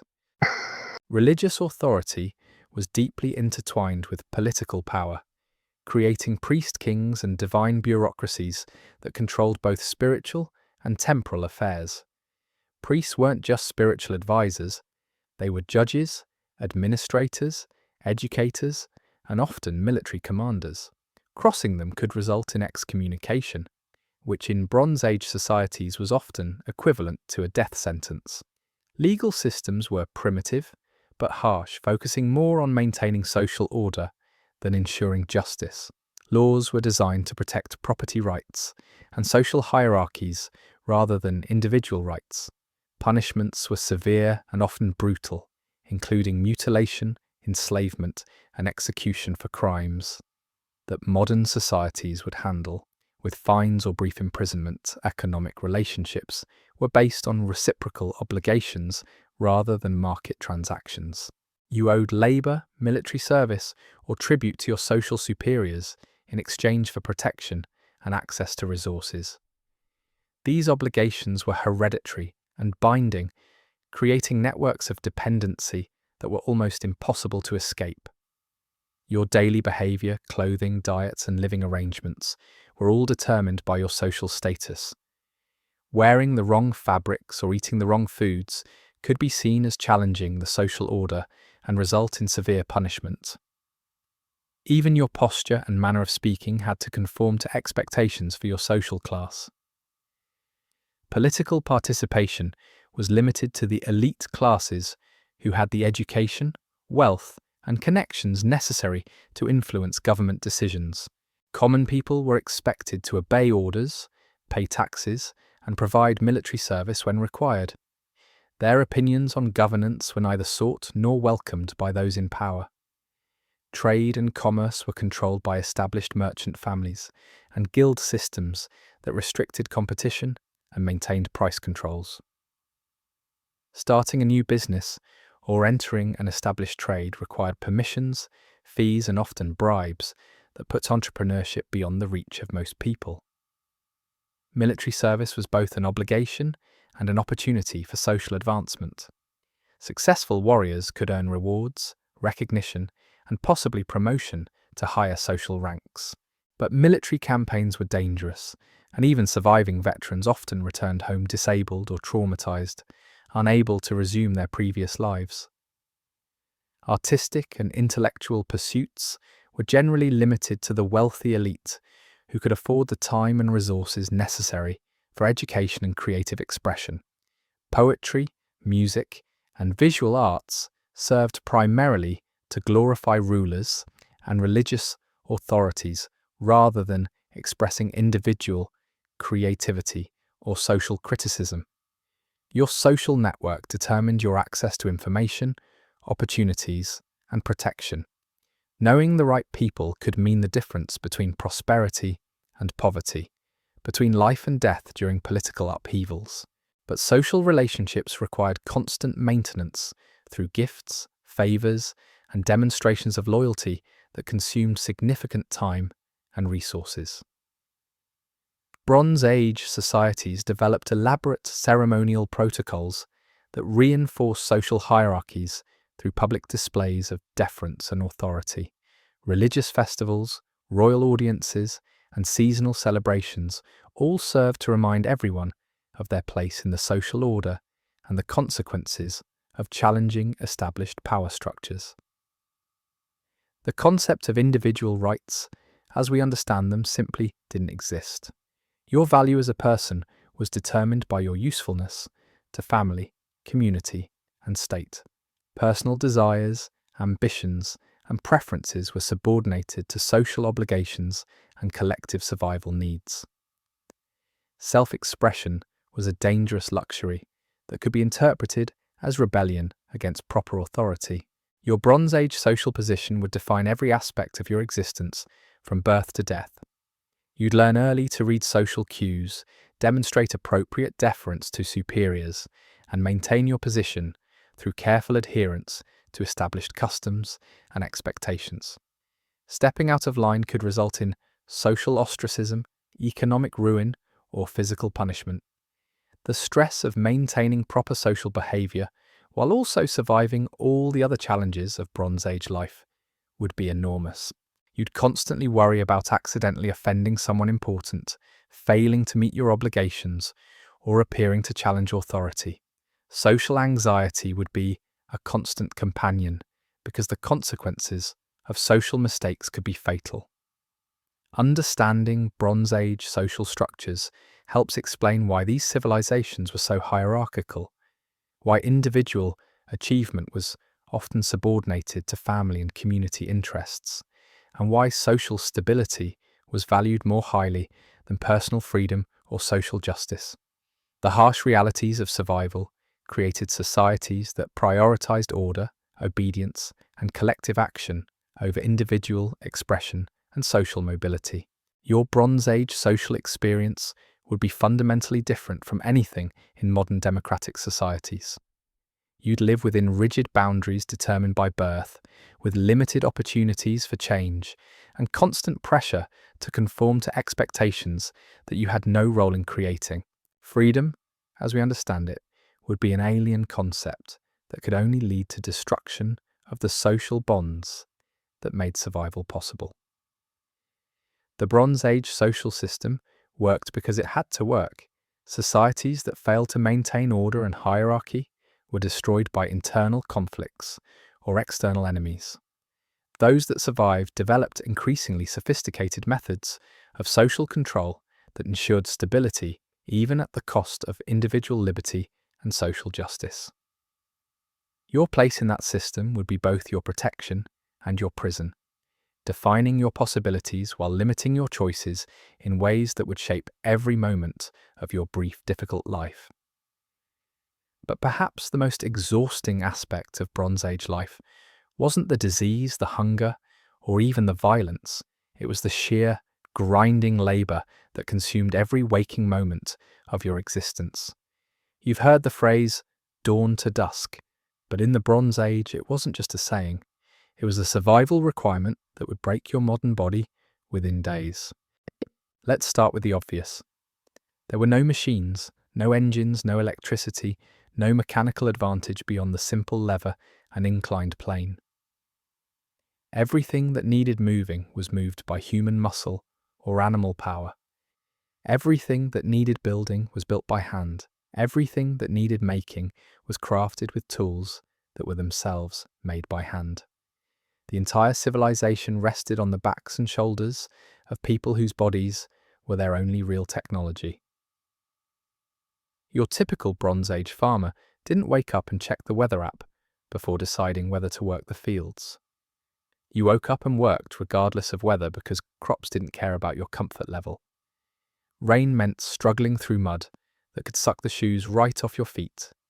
Heat meant labouring under a sun that could kill you if you weren't careful about water and rest. Cold meant working with hands so numb you could barely grip your tools. The plough, when you were lucky enough to have one, was a simple wooden contraption that barely scratched the surface of hard-packed earth. Breaking ground for new fields meant weeks of back-breaking labour, with hand tools, clearing stones, roots, and whatever else nature had deposited in your future farmland. Every rock had to be moved by hand. Every tree stump had to be dug out with bronze tools that dulled quickly and cost more to replace than most families earned in months. Irrigation wasn't a matter of turning on a sprinkler system. It meant digging channels with bronze spades, hauling water in clay pots, and constantly maintaining earthworks that would collapse at the first heavy rain. The great irrigation systems of Mesopotamia and Egypt required thousands of workers labouring in conditions that would horrify modern construction crews. They dug massive canals with hand tools, moved millions of tons of earth, one basketful at a time, and did it all while fighting off disease, exhaustion, and the occasional hostile neighbour. Harvesting was a race against time, weather, and pests that could destroy months of work in days. Grain had to be cut with bronze sickles that required constant sharpening. Every stalk was cut by hand, bundled by hand, and carried to storage areas where it was threshed by beating it with flails or having animals trample it. The grain then had to be winnowed by tossing it in baskets and letting the wind carry away the chaff. Hours of work for what modern machines accomplish in minutes. But farming was just one type of Bronze Age labour nightmare. Craftspeople faced their own special forms of exhaustion and danger. Metalworkers spent their days in front of furnaces that reached temperatures hot enough to melt copper and tin, working with tools that could burn, cut, or crush unwary fingers. The process of making bronze required precise timing, constant attention, and the physical strength to manipulate heavy moulds and molten metal. Pottery making meant hours hunched over spinning wheels, shaping clay with hands that developed permanent calluses and joint problems. The kilns used to fire pottery reached temperatures that made workshops unbearably hot and filled them with smoke that damaged lungs and eyes. A single mistake could destroy days of work, and there were no second chances when your family's survival depended on selling your finished products. Textile production was perhaps the most time-consuming craft of all. Spinning thread required hours of repetitive motion that caused severe strain on hands, arms, and backs. Weaving cloth on primitive looms demanded constant attention and precise movements that couldn't be rushed without ruining the entire piece. Dyeing fabrics required gathering plants, preparing chemicals, and working with substances that could stain skin permanently and cause chemical burns. Building construction in the Bronze Age was a monument to human endurance and suffering. The great pyramids, ziggurats, and palaces that still amaze us today were built entirely by human labour. Workers hauled massive stone blocks using ropes, wooden rollers, and pure muscle power. They lifted stones weighing several tons using ramps, levers, and coordination that required dozens of people working in perfect synchronization. The limestone blocks of the Great Pyramid each weighed between 2 and 15 tons. Moving them required teams of workers pulling on ropes while others guided the stones into position using wooden levers and copper tools. The workers lived in temporary camps near construction sites, eating basic rations and working in conditions that killed regularly. Many construction sites have been found with worker cemeteries nearby, filled with skeletons showing evidence of severe physical stress and traumatic injuries. Transportation was another labour-intensive nightmare that modern people can barely comprehend. There were no roads in the modern sense, just paths worn by countless feet and hooves. Moving goods from one city to another required pack animals when available, or human carriers when animals weren't feasible. Trade expeditions consisted of people walking hundreds of miles carrying heavy loads on their backs, vulnerable to bandits, wild animals, and weather that could kill entire caravans. River transport was more efficient, but required boats that had to be built, maintained, and operated entirely by human power. Bronze Age ships were small, fragile vessels that required constant bailing to prevent sinking. Sailors worked with ropes that could cut hands to ribbons, sails that could snap and cause serious injuries, and cargo that shifted dangerously in rough weather. Mining was perhaps the most dangerous occupation in the Bronze Age world. Copper and tin mines were deep, unstable excavations where workers laboured in conditions that would be illegal by any modern standard. Miners worked in cramped tunnels, lit only by oil lamps, breathing air filled with rock dust that caused lung diseases. Cave-ins were common, as were accidents involving heavy tools and unstable rock formations. The physical toll of Bronze Age labour was cumulative and devastating. Archaeological evidence shows that most Bronze Age skeletons display signs of severe arthritis, joint deformation, and muscle attachment points enlarged by constant heavy lifting. Spines show compression fractures and deformities caused by carrying heavy loads. Arms and shoulders show asymmetrical development from repetitive motions performed over decades. Women's work was equally demanding, but often overlooked by modern historians. Managing a Bronze Age household meant grinding grain by hand using stone querns, a process that required hours of arm-numbing labour to produce enough flour for daily bread. Hauling water from wells or rivers meant carrying heavy clay vessels over long distances multiple times each day. Preparing food required building and maintaining fires, chopping ingredients with primitive knives, and cooking over open flames that burned eyes and lungs with constant smoke. Childcare in the Bronze Age wasn't about gentle nurturing and educational play. Children began working alongside adults as soon as they could walk steadily. 5-year-olds helped with simple tasks like carrying water, feeding animals, and gathering fuel for fires. 10-year-olds were expected to perform many adult tasks with minimal supervision. The concept of childhood as a protected period of development didn't exist because survival required every family member to contribute maximum labour. Seasonal variations made Bronze Age work even more challenging. Spring planting meant working long hours in muddy fields while fighting off insects and dealing with unpredictable weather. Summer cultivation required constant attention to crops while also preparing for harvest season. Autumn harvest was the most critical period when entire communities worked around the clock to gather crops before they spoiled or were destroyed by early frosts. Winter brought different but equally demanding work. Livestock required daily care regardless of weather conditions. Tools needed constant maintenance and repair during the months when they couldn't be used in fields.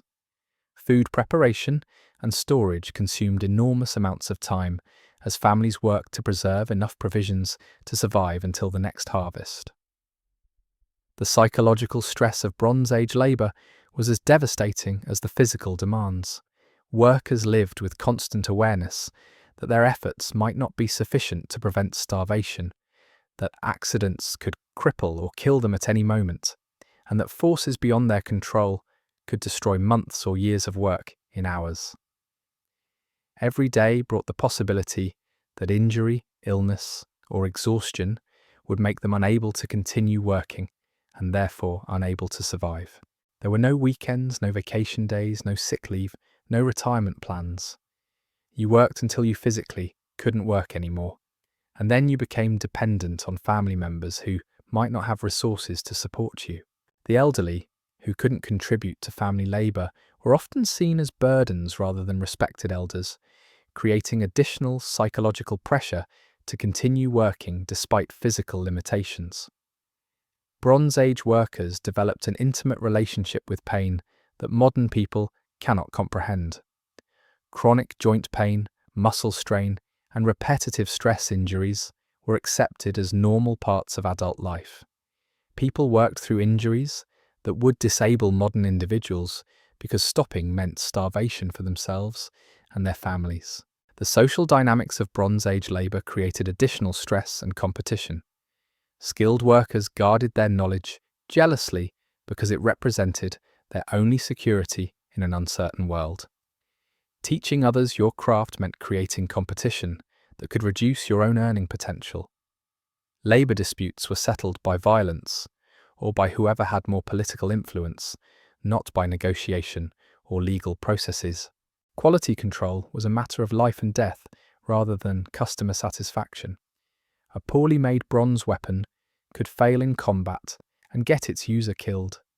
Defective pottery could spoil stored grain and cause famine. Substandard construction could collapse and crush inhabitants. Workers faced severe punishment or even death for producing inferior goods, creating constant pressure to maintain standards despite difficult working conditions. Your Bronze Age workday would begin before dawn and continue until darkness made further labour impossible. You'd eat minimal meals while working, rest only when absolutely necessary, and push your body beyond limits that modern people would consider dangerous. Your hands would be permanently scarred from cuts, burns, and repetitive strain. Your back would ache constantly from lifting, carrying, and bending. Your lungs would be damaged from smoke, dust, and chemical fumes. But the most crushing aspect of Bronze Age labour was its futility. Despite working harder than any modern person can imagine, most Bronze Age workers lived on the edge of starvation and disaster. A single crop failure, military defeat, or political upheaval could destroy years of accumulated wealth and labour. You could work yourself to death and still fail to provide security for your family. The tools available to Bronze Age workers were primitive and inefficient by modern standards. Bronze tools were expensive, required constant maintenance, and often broke at critical moments. Stone tools were cheaper but less effective and had to be constantly resharpened. Wooden implements wore out quickly and had to be replaced frequently. Much work was done with bare hands or improvised tools that made every task more difficult and time-consuming. Specialization existed but was limited by the small size of most Bronze Age communities. A village might support one metalworker, one potter, and a few other specialists, but most people had to be competent at multiple crafts to survive. This meant that few workers could develop true expertise in any single skill, leading to lower productivity and higher rates of accidents and failures. The apprenticeship system that developed during the Bronze Age was harsh and exploitative by modern standards. Young people were essentially enslaved to master craftspeople for years, providing free labour in exchange for training that might not even be complete or accurate. Many apprentices were worked to death or abandoned when they became injured or sick. Transportation of workers was as challenging as transportation of goods. Specialised craftspeople might be forced to travel long distances to work on major projects, walking for weeks or months to reach construction sites, where they would work under dangerous conditions far from their families and support networks. Many workers died far from home and were buried in unmarked graves at construction sites. The seasonal nature of much Bronze Age work created periods of intense activity, followed by forced idleness that was almost as stressful as overwork. Farmers worked frantically during planting and harvest seasons, but had little productive work during winter months when they still needed food and shelter. This created cycles of feast and famine that made long-term planning almost impossible. Your Bronze Age body would be shaped by labour in ways that would horrify modern observers. Muscles would be overdeveloped in some areas and atrophied in others depending on your specific work.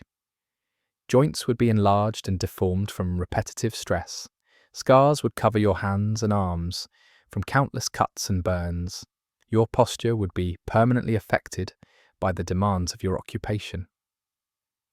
The noise levels in Bronze Age workshops and construction sites would damage hearing over time. Metalworking involved constant hammering on bronze and stone. Construction sites echoed with the sounds of stone being cut and moved.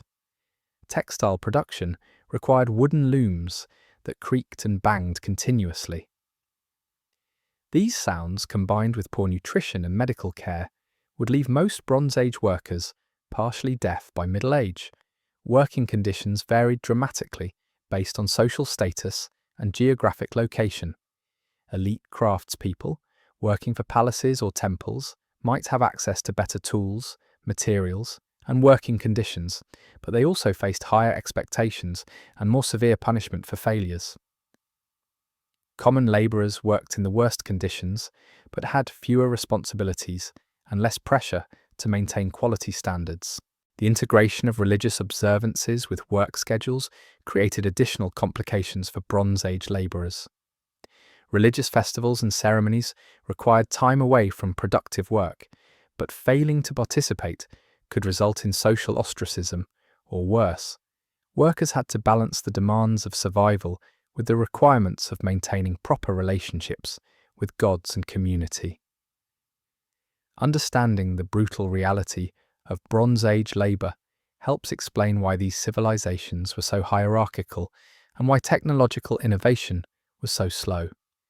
When everyone was focused on immediate survival through physical labour, there was little time or energy available for experimentation, education, or creative thinking.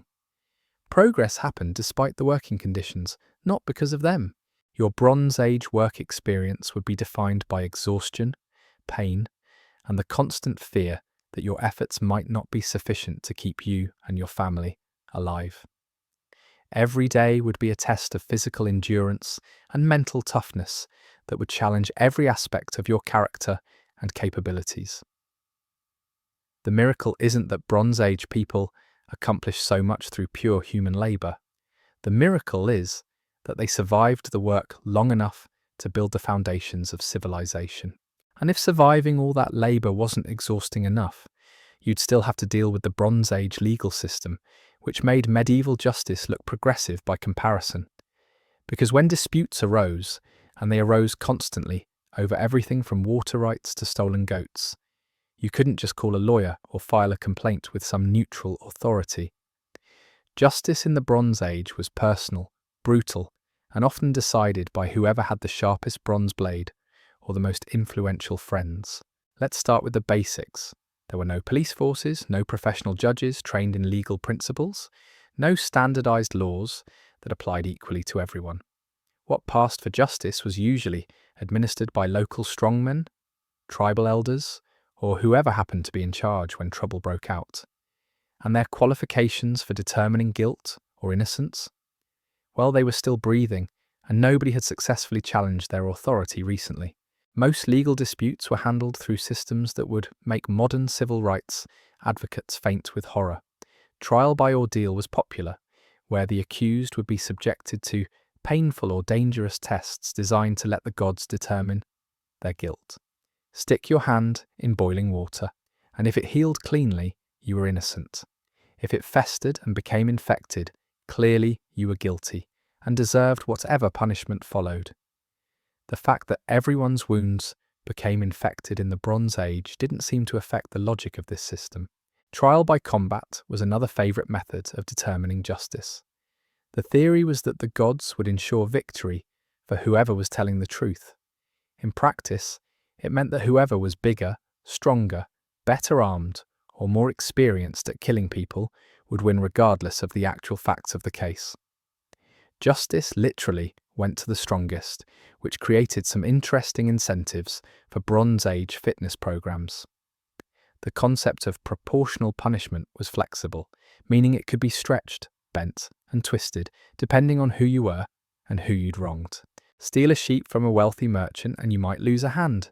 Steal a sheep from someone with no political connections and you might just get a stern talking to. Kill a nobleman's son and your entire family could be executed. Kill a slave and you might owe the owner replacement value, assuming anyone bothered to investigate. Debt collection was particularly creative in its brutality. If you couldn't repay what you owed, you might be forced into slavery until the debt was worked off. Your children could be taken as collateral. Your wife could be seized as payment. The interest rates weren't regulated, so debts could grow exponentially until families found themselves owing more than they could earn in several lifetimes.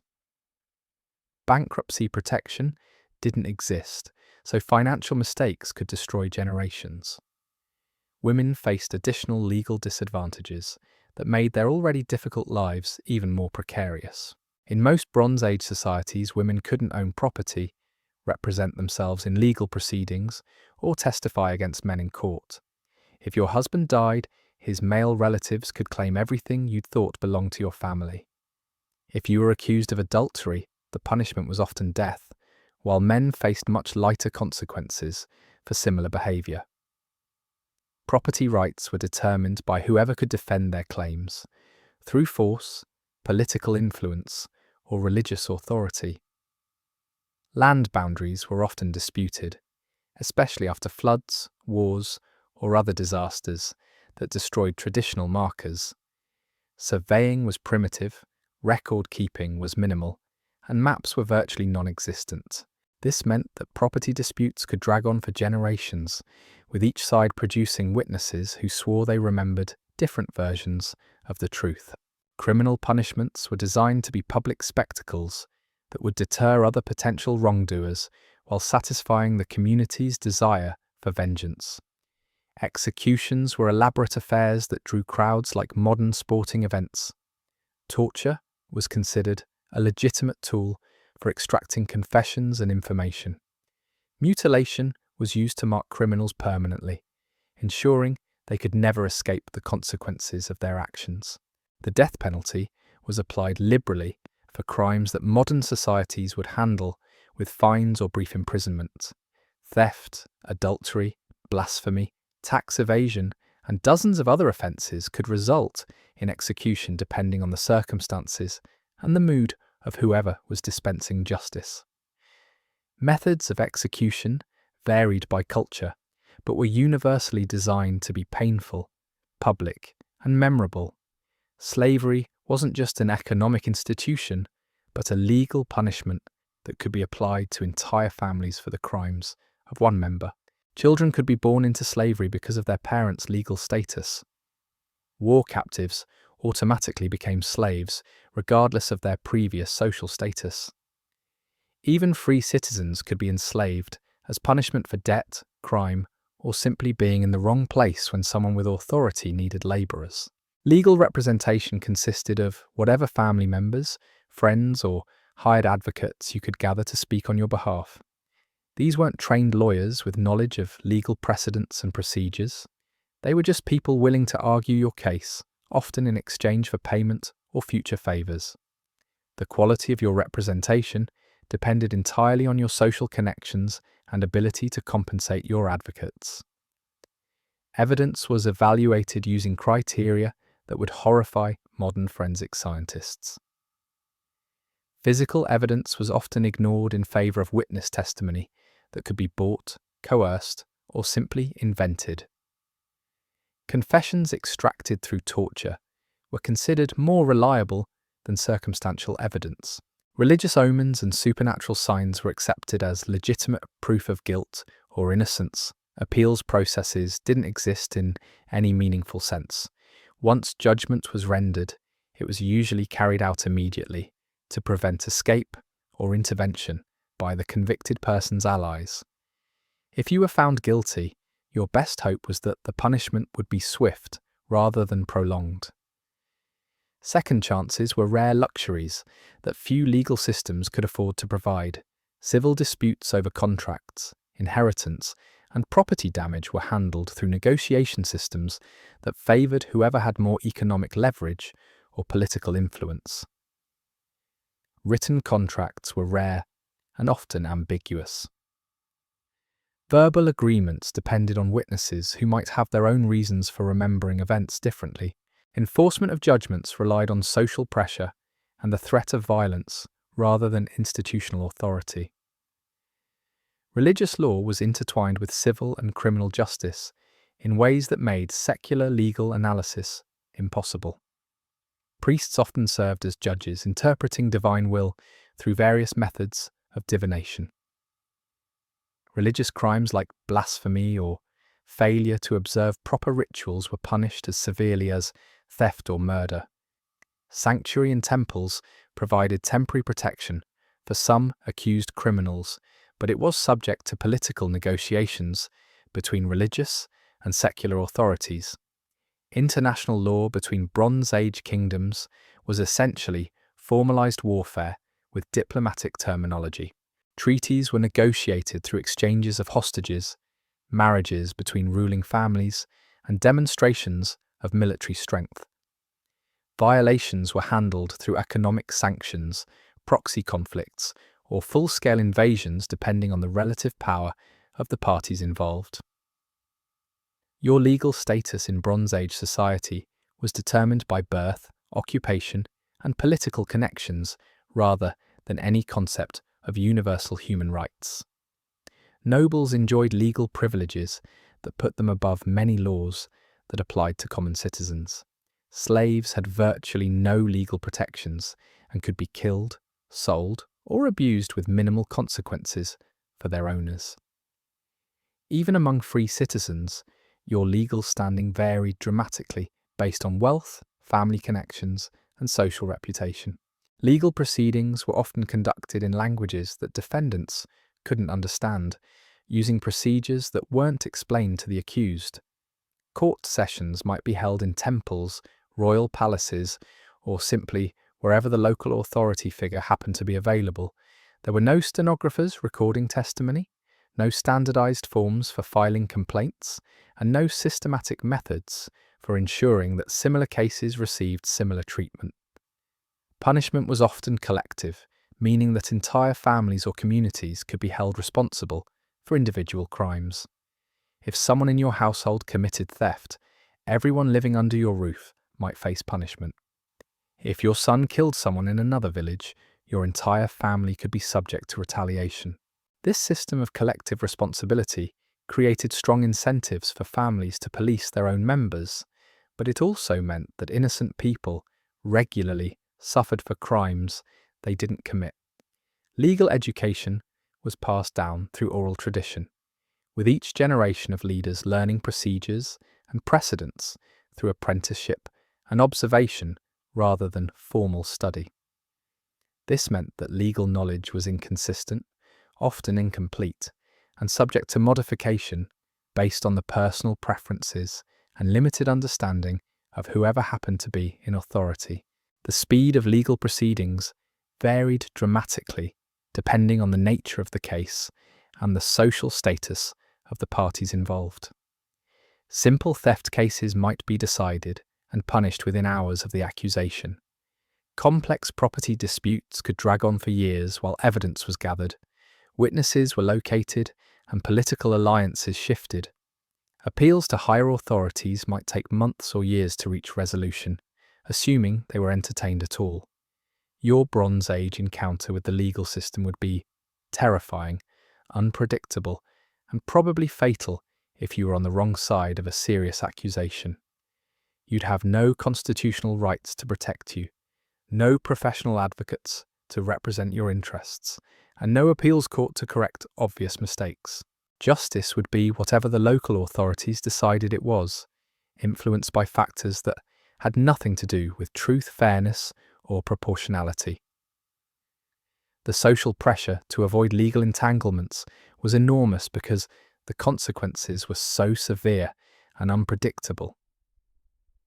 People went to extraordinary lengths to resolve disputes privately, often accepting unfair settlements rather than risking formal legal proceedings. This created a culture of grudges, private revenge, and vigilante justice that made communities even more dangerous and unstable. Legal precedent existed only in the memories of judges and community elders, making consistency impossible and creating opportunities for corruption and favoritism. Similar cases might be decided completely differently depending on when they occurred, who was involved, and what political or economic factors influenced the decision makers. This unpredictability made legal planning impossible and created constant anxiety about potential legal troubles. The intersection of legal and religious authority meant that violating social customs or religious practices could result in severe legal punishment, even if no specific law had been broken. Blasphemy, adultery, and failure to observe proper rituals were treated as seriously as theft or assault. This made daily life a potential legal minefield where innocent mistakes could have devastating consequences. Record keeping was minimal and unreliable, making it difficult to establish facts, verify testimony, or maintain consistent application of legal principles. Important documents could be lost, destroyed, or deliberately falsified. Witnesses might die, disappear, or change their testimony based on changing political circumstances. Legal decisions depended heavily on the personal memory and integrity of officials who had their own interests to protect. The cost of legal proceedings was often beyond the means of ordinary citizens, even when they were the victims of crimes. Bringing a case required paying fees to officials, compensating witnesses, and often providing gifts or bribes to ensure favourable treatment. This meant that wealthy criminals could often escape punishment, while poor victims had no recourse against injustice. Understanding Bronze Age legal systems helps explain why these societies were so violent and unstable despite their remarkable achievements in art, architecture, and technology. Without effective legal institutions to resolve disputes peacefully, conflicts regularly escalated into violence. Without consistent application of justice, social trust remained low and community cooperation was limited.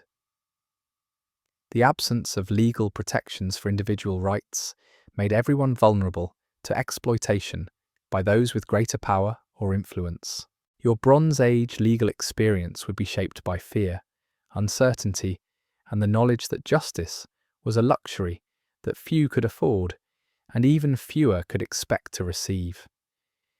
Every dispute would be a potential catastrophe that could destroy your family and community. Every interaction with authority figures would carry the risk of arbitrary punishment for violations you might not even know you'd committed. The law wouldn't protect you. It would be just another source of danger in a world already filled with threats to your survival. But even if you somehow managed to navigate the legal system without being executed, enslaved, or mutilated, there was still one more aspect of Bronze Age life that would challenge everything you thought you knew about human civilization. Because these weren't just societies struggling to survive in a harsh world. They were cultures that had developed their own ways of understanding reality, morality, and the meaning of existence, and those Bronze Age beliefs would seem utterly alien to your modern mind. Religious life in the Bronze Age wasn't a Sunday morning commitment or a personal spiritual journey. It was a total immersion experience that dominated every aspect of daily existence and demanded constant attention to rituals, taboos, and supernatural forces that could destroy you if you stepped out of line. Your gods weren't distant, loving figures who forgave your mistakes and offered comfort in difficult times. They were temperamental, demanding entities who required regular sacrifice, absolute obedience, and could turn deadly if you failed to meet their expectations. The pantheon of Bronze Age deities read like a collection of cosmic psychopaths with unlimited power and hair-trigger tempers. Storm gods hurled lightning at cities that displeased them. Fertility goddesses could curse entire regions with barren soil and stillborn children. War gods demanded rivers of blood from their followers and enemies alike. Death gods collected souls like modern people collect stamps, with similar enthusiasm for completing their collections. These weren't metaphorical or symbolic relationships. Bronze Age people believed their gods were literally present, actively involved in daily affairs, and constantly watching for signs of disrespect or neglect. Every natural disaster was divine punishment for some transgression. Every military defeat was evidence of lost divine favour. Every disease outbreak meant the gods were angry about something, and it was everyone's responsibility to figure out what they'd done wrong and how to make amends. Human sacrifice wasn't an occasional religious extreme practiced by a few savage tribes. It was a mainstream religious practice found in Bronze Age cultures across the globe, from Mesopotamian temples to Celtic sacred groves to Mesoamerican pyramids. The logic was simple and horrifying. If gods controlled everything that mattered for survival, then surely they deserved the most valuable offerings humans could provide. And what was more valuable than human life itself? The selection of sacrifice victims followed protocols that would make modern people sick with horror. Children were preferred because their innocence made them more acceptable to the gods. Young women were valued for their fertility and beauty. Warriors were sacrificed to ensure victory in upcoming battles. Sometimes entire communities volunteered for mass sacrifice during crises, believing that their deaths would appease angry deities and save everyone else. Religious ceremonies weren't peaceful gatherings where people sang hymns and listened to inspiring sermons. They were elaborate theatrical productions involving drugs, self-mutilation, sexual rituals, and blood-soaked altars where animals and humans were butchered while crowds chanted prayers and swayed to hypnotic music. Participation wasn't optional. Missing important religious observances could mark you as a threat to community survival and result in exile or execution. So there you have it, the Bronze Age in all its brutal, unforgiving glory. The next time you complain about your commute, your job, or your Wi-Fi being slow, remember our Bronze Age ancestors who built the foundations of civilization while dodging disease, starvation, violence, and gods who demanded blood sacrifice just to keep the sun rising. They survived so we could thrive, and somehow, against all odds, they managed to create something beautiful in the process.